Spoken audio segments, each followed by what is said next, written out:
नमस्कार, स्वागत है आप सभी का हमारे YouTube चैनल कालिंदी गुरुकुल पर।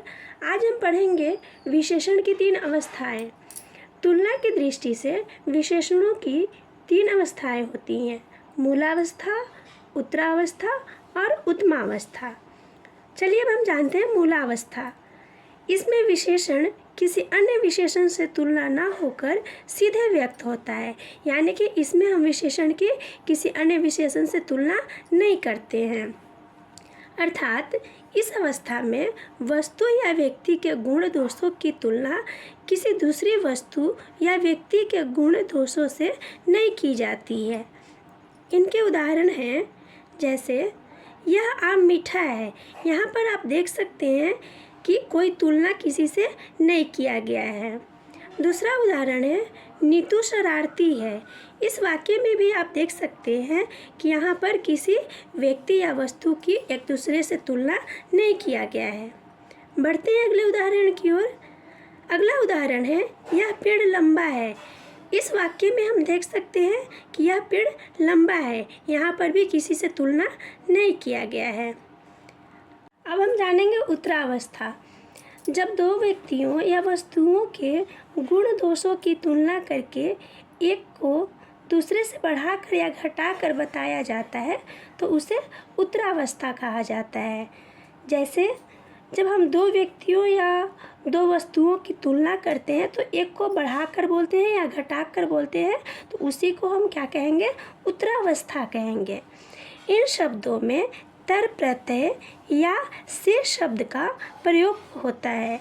जैसे अब हम इन उदाहरणों के द्वारा समझेंगे। हमारा पहला उदाहरण है, खजूर का पेड़ केले के पेड़ से लंबा होता है।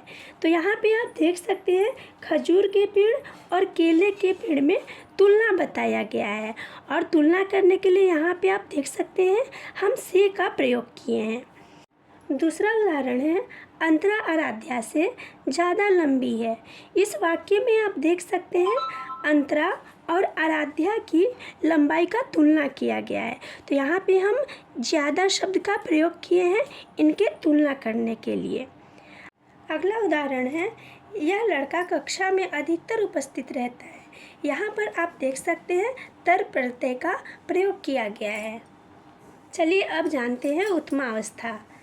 उत्तमावस्था अब हम जानेंगे, जब दो या दो से अधिक व्यक्तियों या वस्तुओं के गुण दोषों में तुलना करके किसी एक के गुण दोष को सबसे अधिक या कम बताया जाता है तो उसे हम उत्तमावस्था कहते हैं। यानी कि जब हम दो या दो से अधिक व्यक्ति या वस्तुओं की तुलना करते हैं तो उसमें या तो हम किसी को बहुत अधिक ज़्यादा बढ़ाकर बोलते हैं या किसी को बहुत कम बोलते हैं, तो उस अवस्था में वो क्या होते हैं? उत्तमावस्था होता है। इन विशेषण शब्दों में तम प्रत्यय या सबसे शब्द का प्रयोग होता है। चलिए अब हम इनके उदाहरण द्वारा समझते हैं।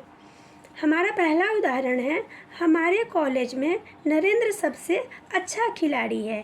यानी कि यहाँ पे आप देख सकते हैं कि हमारे कॉलेज में जितने भी खिलाड़ी हैं उसमें से नरेंद्र क्या है? सबसे अच्छा खिलाड़ी है। तो यहाँ पे हम सबसे अच्छा का प्रयोग किए हैं किसके लिए? तुलना करने के लिए। अगला उदाहरण है, एवरेस्ट पर्वत संसार की उच्चतम चोटी है। यहाँ पर आप देख सकते हैं तम प्रत्यय का प्रयोग किया गया है। बढ़ते हैं अगले उदाहरण की ओर। रीमा सबसे ईमानदार लड़की है। यहाँ पे जितनी भी लड़कियाँ हैं उनमें तुलना किया गया है रीमा से। जब हम तुलनात्मक अवस्थाओं की बात करते हैं तो हमें यह ध्यान रखना है कि तुलनात्मक अवस्थाएं केवल गुणवाचक विशेषण और परिमाणवाचक विशेषणों की ही होती है, अन्य विशेषणों की नहीं होती हैं। मुझे उम्मीद है ये वीडियो आप सबके लिए उपयोगी होंगे। मिलते हैं अगले वीडियो में। धन्यवाद।